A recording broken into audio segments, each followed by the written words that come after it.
Rahim. Assalamu alaikum dear students. This is lecture number 5 for class 9th chemistry. Today's first question is question number 12. Why do electrodes get their names anode and cathode in galvanic cell? यानी जो आपके पास galvanic cell है उसमें जो electrodes हैं उनको anode और cathode का नाम क्यों दिया जाता है? In galvanic cell zinc electrode is named as anode because oxidation takes place there, while copper electrode is named as cathode because reduction takes place there. लेकिन galvanic cell में दो तरह के reactions हैं, oxidation and reduction. जो आपका anode है वो जिंक इलेक्ट्रोड है और उसको एनोड इसीलिए कहा जाता है क्योंकि वहाँ पे ऑक्सीडेशन हो रही होती है. दूसरी तरफ कॉपर का इलेक्ट्रोड है जिसे हम कैथोड कहते हैं क्योंकि वहाँ पे रिडक्शन हो रही होती है. फिर अगला क्वेश्चन है 13. What happens at the cathode in a galvanic cell? कि गैल्वानिक सेल में कैथोड पे कौन सा रिएक्शन होता है?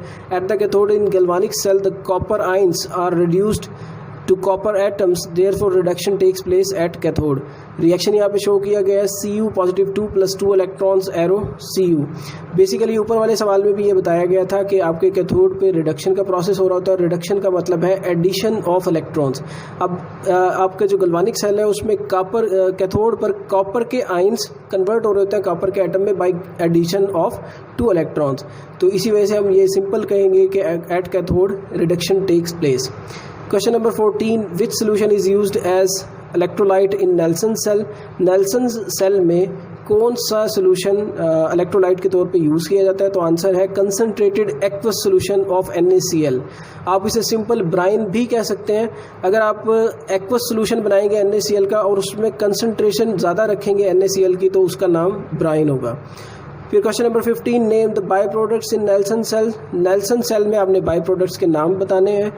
जो आपके पास मेन प्रोडक्ट्स होती हैं उसके अलावा जितनी भी प्रोडक्ट्स हासिल हो रही होती हैं वो बाई प्रोडक्ट्स हो जाती हैं.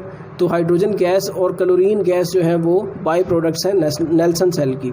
Last question for today. Why is galvanising done? कि आयरन की गैल्वेनाइजिंग क्यों की जाती है? Galvanising is done on iron to protect the iron against corrosion even after the coating surface is broken.